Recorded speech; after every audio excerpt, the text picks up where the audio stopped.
Baixada Fluminense, terra do meu coração.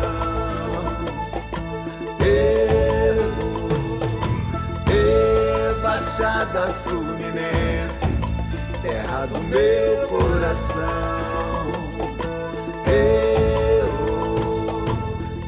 Projeto 200 anos da independência e o protagonismo da Baixada Fluminense. No ano de 2022, tivemos a comemoração do bicentenário da independência. Esse projeto traz a fala de pesquisadores e historiadores e nos permite refletir sobre o contexto histórico da independência e seus 200 anos e como está inserida a região da Baixada Fluminense nesse processo.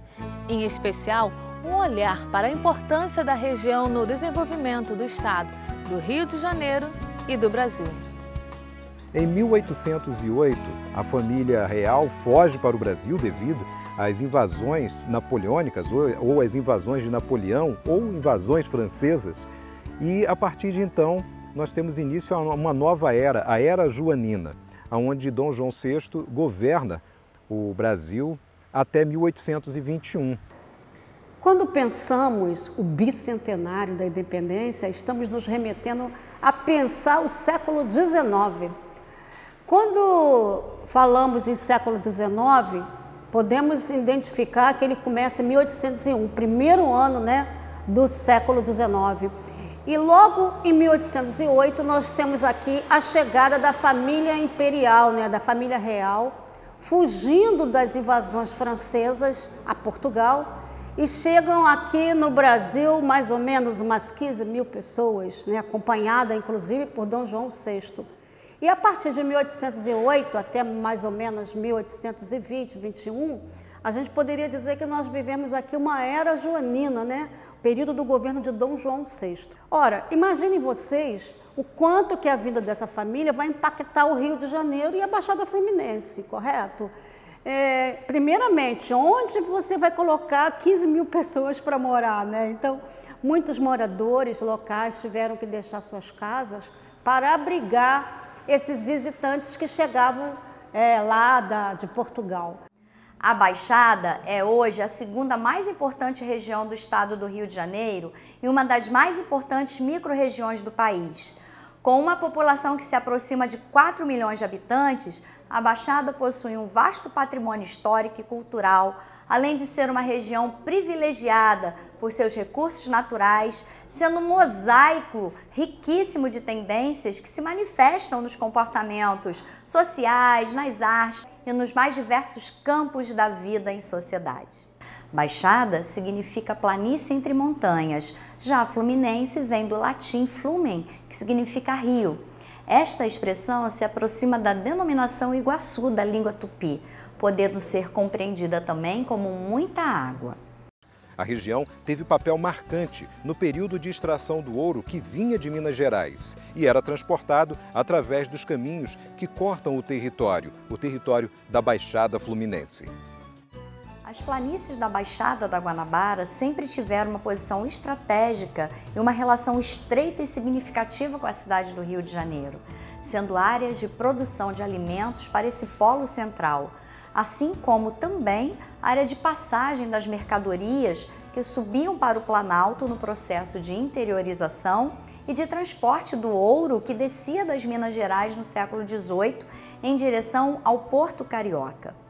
Essa posição estratégica de ligação entre o interior e o litoral contribuiu decisivamente para transformações tanto na cidade do Rio de Janeiro como na própria região da Baixada, revelando uma estreita interdependência econômica, social e cultural. O país passa a abrigar o governo de Portugal. E isto traz uma série de impactos para a cidade do Rio de Janeiro e para a região em seu entorno, a Baixada Fluminense. Quer dizer, o Brasil passa a abrigar o governo de Portugal, do Reino Unido, de Portugal e Algarves, O Brasil, período colonial ainda, vai ter que se estruturar para criar uma estrutura de Estado. Então nós vamos ver aí banco, criação da primeira fábrica brasileira, que foi a fábrica de pólvora, criada ainda em 1808. E para nós da Baixada é importante porque essa fábrica de pólvora, ela depois vai ser transferida aqui para a Baixada Fluminense ali em Raiz da Serra, em Omirim, nas margens do caminho do ouro, chamado Caminho do Proença. E também antes da transferência dessa fábrica que antes funcionava na Lagoa Rodrigues de Freitas para a Raiz da Serra, nós tivemos em 1817 a instalação de um paiol dessa fábrica nas margens do rio Saracuruna. E quando a família real é obrigada a fugir, na verdade ela encontra uma alternativa para evitar de ser guilhotinada. Só lembrando que Napoleão Bonaparte já havia invadido a Espanha, né? E havia sido guilhotinado o rei da Espanha, e lá foi instituído um rei francês, que era o irmão do Bonaparte. Então, Dom João VI e a corte acham que é mais providente sair de lá para proteger as suas cabeças e a coroa portuguesa. E vem numa corrida estonteante, né? E quando chega aqui, tem que construir estrutura para abrigar, para dar empregabilidade, para garantir um estado de corte, né, o bem-estar social dessa corte, com os sarais, com os eventos de sociabilidade. Então, a criação de museus, de biblioteca, de teatro, do Jardim Botânico, do Banco do Brasil. Então, essa infraestrutura de governabilidade instituída no Brasil, inclusive o Tribunal da Justiça, né, que tinha aqui no Rio de Janeiro, se tornou o Tribunal de Apelação. Então, você tem uma criação de moeda, né? Toda essa infraestrutura ela não sai de graça, ela é produzida a partir do endividamento público. O Dom João VI, eles vão instituir nessa era joanina o aumento de cobrança de tributação para todo o território brasileiro, da América Portuguesa. Significa que o Brasil pagou um preço muito elevado, né, para essa infraestrutura. Agora, evidentemente que não se pode negar que para o Rio de Janeiro, que vai se tornar sede do Reino Unido de Portugal e Algarves, isso teve um impacto incrível, né, no processo de urbanização, no crescimento da cidade, agora chamada Cidade da Corte, né, da família real. E a Baixada Fluminense está nessas fronteiras, então não tem como ela também não ser impactada. Mesmo após o período da extração do ouro, os caminhos continuaram fundamentais no transporte de mercadorias e produções agrícolas. Dentre esses caminhos, o Caminho Novo, o Caminho do Pilar, o Caminho de Inhomirim e a Estrada Real do Comércio, que em 2022 também comemorou o seu bicentenário. A Estrada Real do Comércio ela começa a ser construída em 1813 e termina em 1822. Portanto, esse ano é o ano do bicentenário de conclusão da Estrada Real do Comércio. Essa estrada foi fundamental para o desenvolvimento da região. Basta dizer que essa estrada foi a estrada que consolida a nação brasileira. Por isso a importância dela no bicentenário da independência. Por ali é que foi escoada toda a produção do café do Vale do Paraíba, a região que mais produziu café, principalmente nas décadas de 1830, 1840, e toda, ou pelo menos grande parte daquela produção, passou por Iguaçu. Foi importantíssima essa estrada, porque a grande produção de café, de gado, de artigos de couro, enfim, ela foi toda escoada. Ela descia a serra de Tinguá, chegava nos portos de Iguaçu, que eram diversos portos, né? E daqui de Iguaçu ia para os portos do Rio de Janeiro para ser exportada. E toda essa riqueza é a riqueza que consolida a nação brasileira. Nós sabemos que a nossa independência, inclusive, ela teve que ser indenizada, né? Então, é importante, porque a geração de riqueza ela foi fundamental para consolidar a nação brasileira como livre e soberana, né? pela riqueza que gerou. Isso também propiciou todo o surgimento de uma aristocracia rural, né? Os barões do café, e na própria Baixada Fluminense nós tivemos aí grandes fortunas que se formaram. Em 1820, após a Revolução do Porto, a família real é obrigada a retornar para Portugal. E é com esse episódio que entra em curso o processo que levou à chamada independência do Brasil, em 1822. Mas na prática, como era a realidade da população brasileira durante esses períodos no início do primeiro reinado em 1822. Como se desenvolveu a primeira Constituição brasileira? Quais eram as principais características do primeiro reinado? Penso que aí, quando a família real, em 1820, né, depois da Revolução do Porto em Portugal, ela é, na verdade, pressionada a retornar para Portugal, há um projeto de Portugal do Brasil voltar a ser uma colônia. E é nesse processo que nasce a chamada independência. Alguns historiadores questionam, por exemplo, se o primeiro reinado, o reinado de Pedro I, poderia ser considerado de fato a formação do Estado Nacional Brasileiro, já que durante esse período a governabilidade esteve nas mãos daqueles que ainda eram portugueses. Pedro I era português e toda a governabilidade das províncias era oferecida para aqueles que eram portugueses. Quando pensamos em Brasil, a partir da formação do Estado Nacional, nós também temos que lembrar que foi necessário convocar uma Assembleia Nacional Constituinte para elaborar a primeira Constituição brasileira.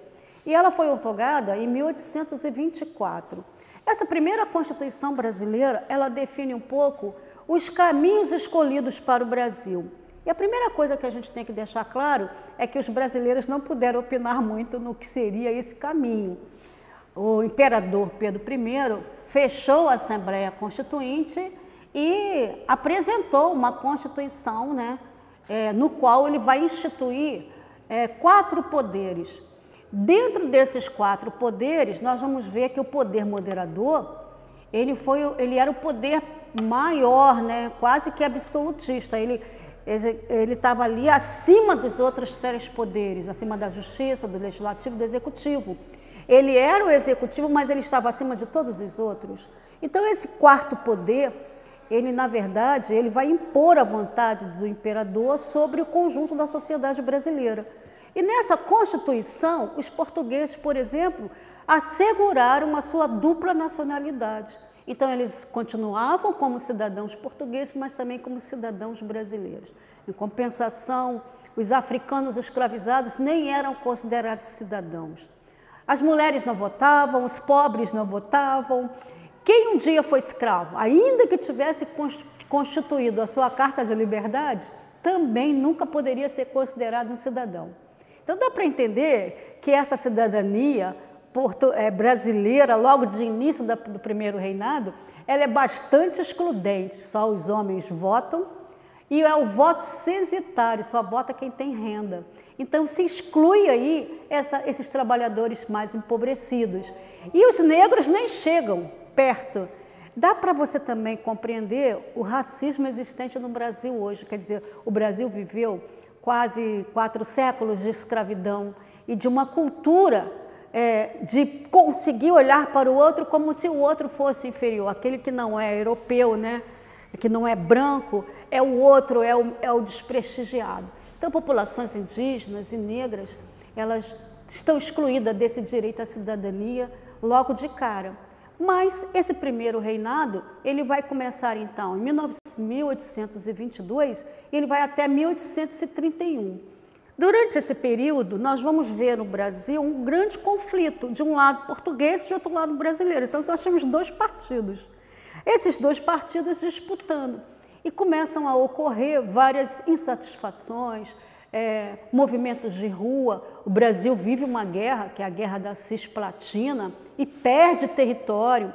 Isso torna o imperador muito impopular, né? Porque você tem, de um lado, aumento da cobrança de tributação para a instalação desse Estado Nacional e para essa guerra, e, de outro lado, você não vê muito resultado. A Era do Café no Brasil, fato que também marcou os idos do século XIX. Mas como a produção cafeeira marcou a vida da população no Rio de Janeiro, do Brasil e, em especial, da Baixada Fluminense? Se você observar, na década de 1830, 1835, o café já está nesse momento de grande expansão e já se constituindo como principal produto de exportação do Brasil monárquico, né, do Brasil imperial. E esse café, essa rota do café, ela vai subindo a serra e ela vai chegar no Vale Paraíba Fluminense. Claro que depois ela vai continuar sua marcha para o oeste paulista, né? Minas Gerais. A produção cafeeira no Rio de Janeiro começa em 1876, ainda na Floresta da Tijuca, e depois você vai ver uma marcha do café, indo para Jacarepaguá, e depois na Baixada Fluminense. E na Baixada nós vamos ter fazendas de café e vamos ter o café subindo a serra. Isso vai criar um impacto brutal em toda a Baixada Fluminense, porque nós vamos começar a ver a nossa Serra do Tinguá, a nossa Serra dos Órgãos, a Serra de Petrópolis, que a gente chama hoje de Serra da Taquara. Essas serras sofrendo um processo de desmatamento brutal para receber as lavouras cafeeiras. Mas esse café, na primeira etapa de expansão no Vale Paraíba, ela vai seguir praticamente as rotas do antigo Caminho do Ouro do Garcia Paz. Ora, e também do Caminho do Proença. Mas eu queria chamar a atenção que os grandes cafeicultores da década de 30, eles estão praticamente na nossa serra acima da Baixada Fluminense.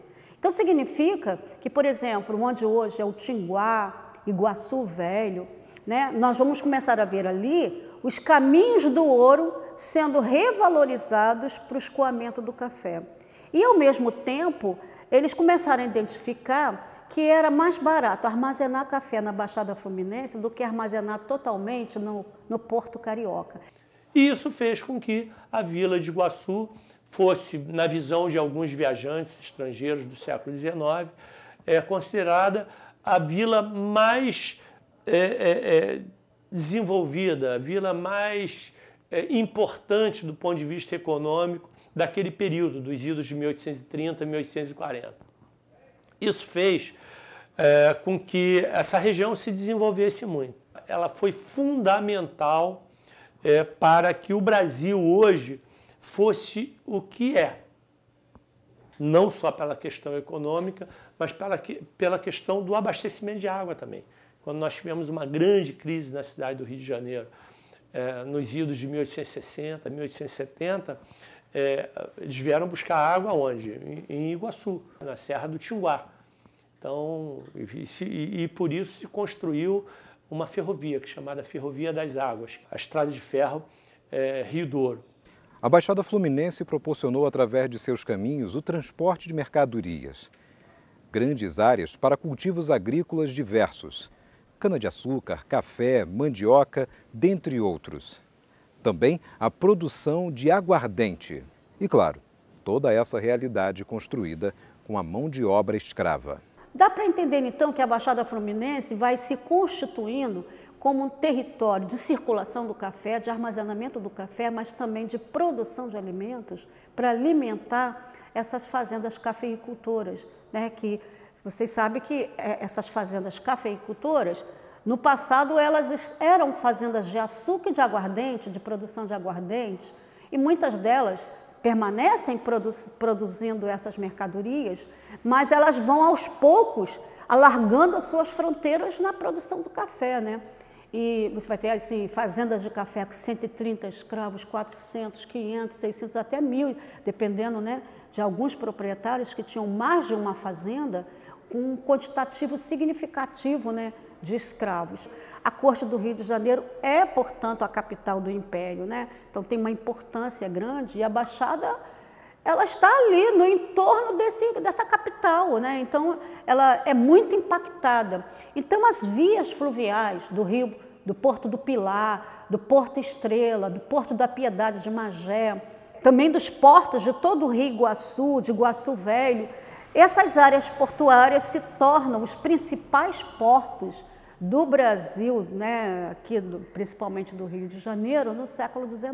A Baixada Fluminense continua produzindo alimentos também para abastecer a corte do Rio de Janeiro. Produção de farinha em grande escala em Magé, em toda a Baixada, produção de arroz, de milho, de feijão. O início do Segundo Reinado, 1840, com Pedro II. E alguns fatos marcam esse período. Pedro II é brasileiro.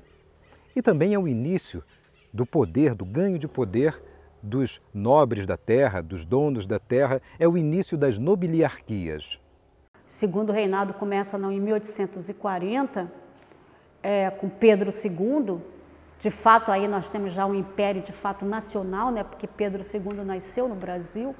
Nesse segundo reinado também nós temos um impacto interessante, que é a presença das nobiliarquias, ou seja, aqueles grandes fazendeiros vão começar a ganhar título de nobreza, chamado nobreza da terra. O governo imperial, no segundo reinado, quer se aproximar desses fazendeiros do café, né? Então, uma forma de incorporá-los, de fazer com que eles também participem, de uma certa forma, dessa formação desse Estado Nacional, desse segundo reinado, foi a distribuição de títulos de nobreza.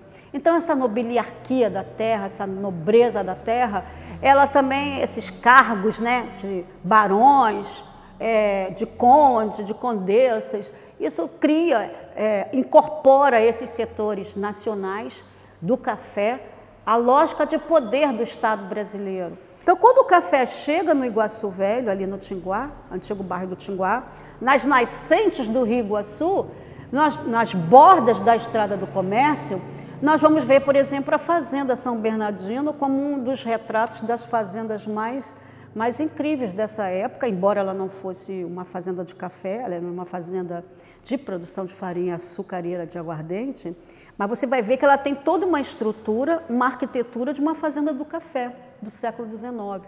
E dá para a gente entender que no século XIX, essa corte e esses nobres cafeicultores, eles também vão valorizar a imagem, as sociabilidades, os sarais, a cultura, o piano, a música. É o período da chamada Belle Époque francesa. A influência da arquitetura greco-romana, nas construções dos casarios e dos palacetes, mas também das fazendas. E hoje a Prefeitura da cidade de Nova Iguaçu tem desenvolvido um trabalho de resgate enorme. Nós já restauramos a Torre Cineira da antiga matriz de Nossa Senhora da Piedade do Iguaçu, restauramos o frontispício do cemitério de Nossa Senhora do Rosário dos Homens Pretos, restauramos a escadaria monumental do cemitério da Vila, construída em 1858, e estamos fazendo todo um trabalho de recuperação da Estrada Real do Comércio, que deu origem à criação da vila, né? Foi calçada na década de 1830, iniciou seu calçamento em 1839, quem calçou foi o coronel Conrado Jacó Niemeyer, que foi um antepassado do grande arquiteto brasileiro Oscar Niemeyer. Ela tinha sido projetada pelo sargento Andréa, que depois recebeu o título de Barão de Caçapava, isso em 1813 a 1817. Né? O prefeito Rogério Lisboa, ele criou recentemente, agora em junho, né, 24 de junho, o Parque Histórico e Arqueológico de Iguaçu Velha. Outro aspecto que vale observar nesse inteirinho entre o século XIX e o século XX foi o impacto ambiental, onde o desmatamento se destaca. Um outro impacto que nós vamos observar desse século XIX na Baixada que vai ser essa degradação ambiental produzida pelo desmatamento, tanto para a cafeicultura como para a produção de carvão. Quero lembrar vocês que a própria ferrovia era a vapor, então ela precisava de madeira e de carvão para se movimentar. E essa madeira e esse carvão, na sua grande maioria, eram fabricados nas fazendas da Baixada Fluminense. Pela Baixada Fluminense saía madeira, tínhamos os caminhos por onde o ouro vinha de Minas Gerais e chegava até os portos para serem transportados para Portugal e Inglaterra. Tínhamos produção agrícola e um outro bem muito importante também saía aqui da Baixada. E até hoje sai, ou pelo menos se não sai, passa por aqui. A água.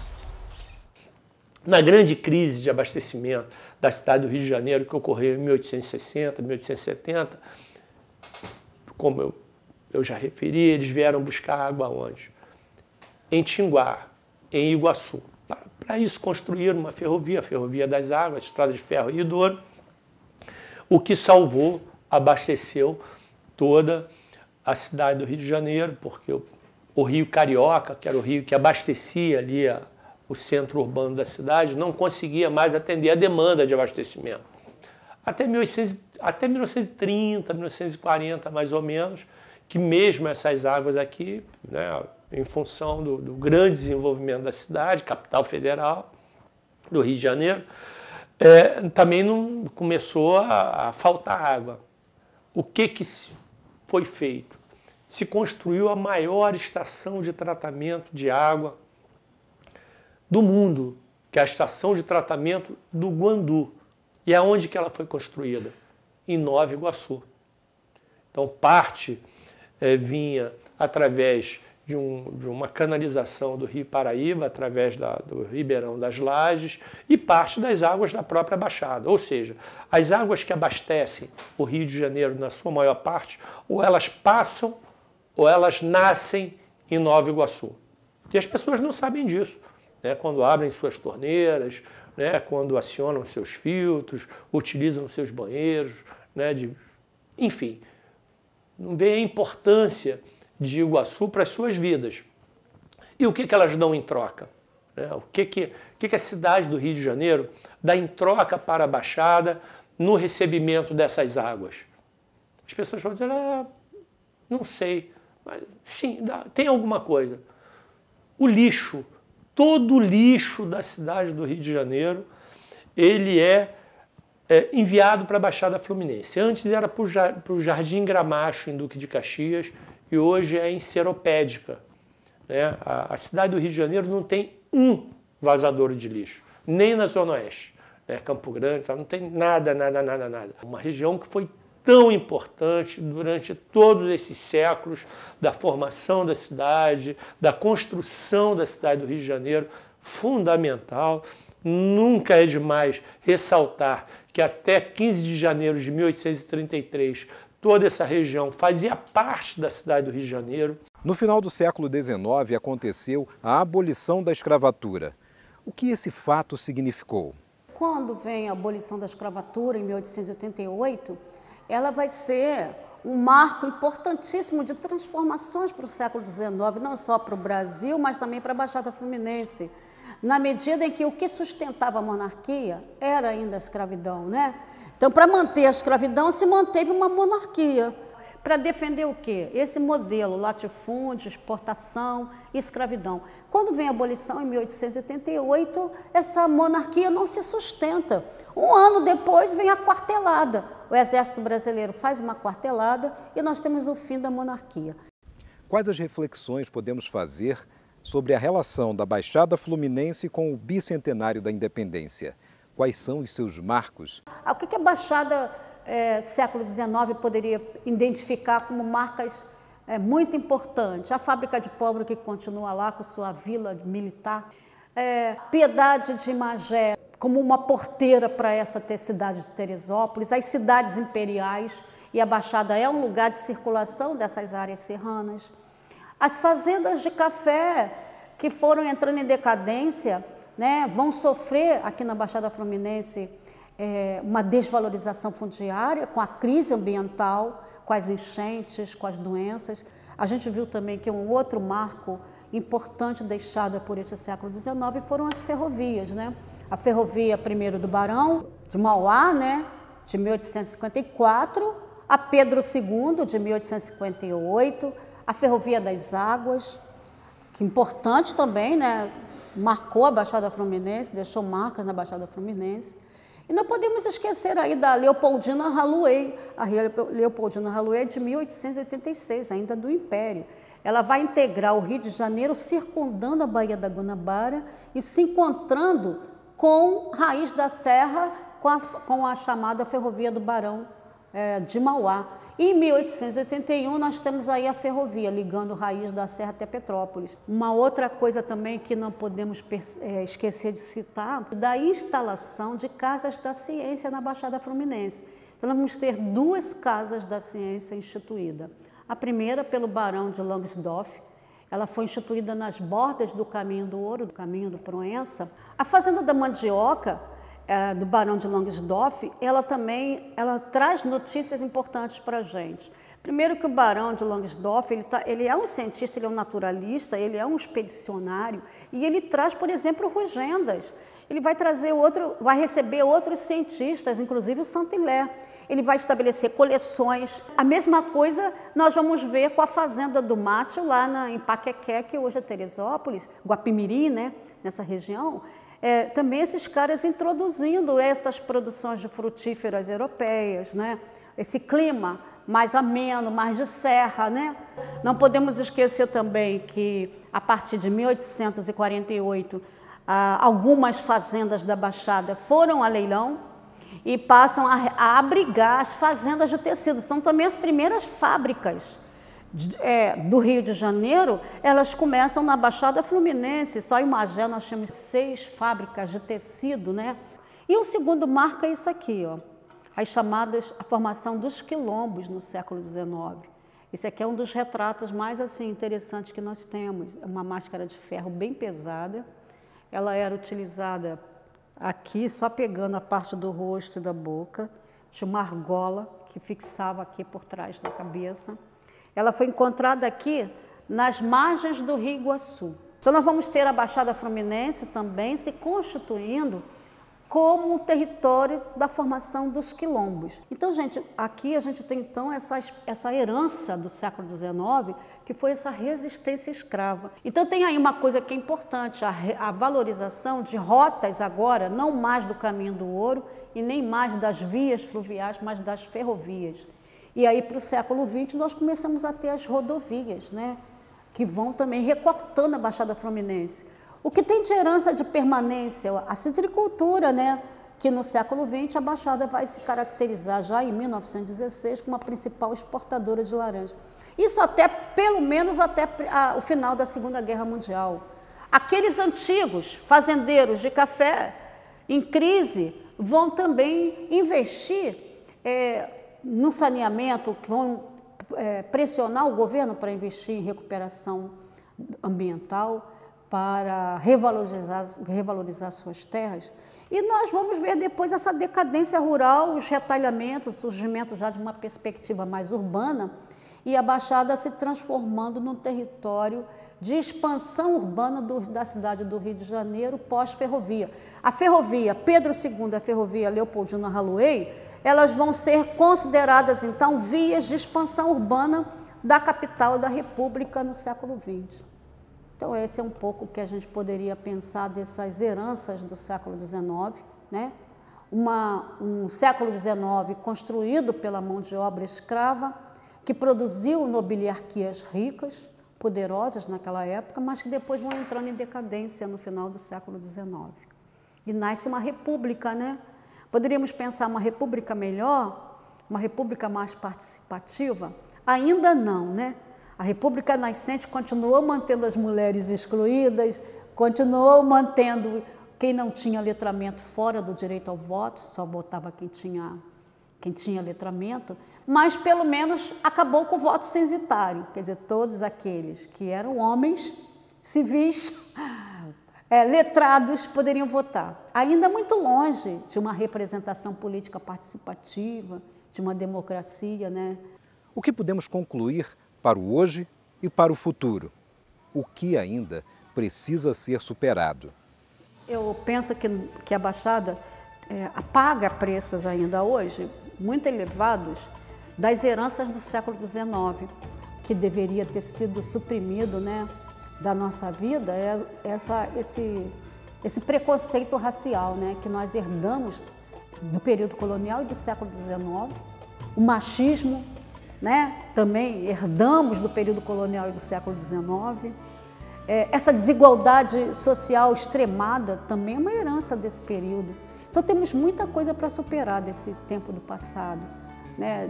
De um lado, o tempo da corte, do luxo, dos sarais, dos candelabros, do papel de parede francês e do piano. E de outro lado, as senzalas, a fome, a pobreza desses africanos escravizados e dos nascidos no Brasil também escravizados. De fato, a monarquia poderia ser considerada o tempo da civilização, mas ela também representou o tempo do absurdo, né? Da extrema desigualdade, que ainda está presente no Brasil, mas que pode ser superada, né? A partir do momento em que você institui formas de distribuição de renda, de democratização, né? De melhores oportunidades para todos, de escolarização, de investimento na ciência. Tudo isso pode levar o Brasil a sair desse lugar da extrema desigualdade e de um tempo melhor para todos. Bem, podemos observar transformações históricas que foram marcantes. Essa apreciação do passado é vital para um melhor entendimento do presente e é a chance de participação consciente à construção do futuro. Projeto 200 anos da Independência e o protagonismo da Baixada Fluminense. Baixada Fluminense, terra do meu coração.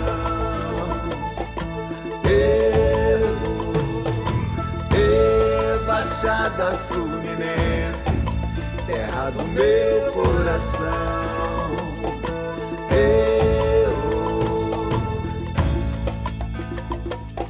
Gente de muitos lugares, como o povo dessa região, dor dos escravizados, sofridos à extrema exaustão. Bicentenário da independência, Brasil riqueza formou. Bicentenário da independência, Brasil riqueza formou. Cafezais e laranjais, luxo, casarões, perdas e glamour, para uns tempos dourados, para outros amargo sabor. Para uns tempos dourados, para outros amargo sabor. Produtos iam e vinham nos caminhos que a história guardou. Estrada de ferro e rodovias trouxeram transformações. Bicentenário da independência, aprendizado que o tempo deixou. Bicentenário da independência, aprendizado que o tempo deixou. Baixada Fluminense, terra do meu coração.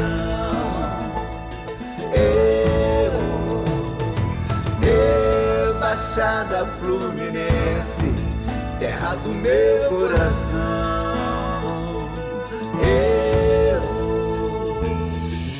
Bicentenário da independência, Brasil riqueza formou. Bicentenário da independência, Brasil riqueza formou.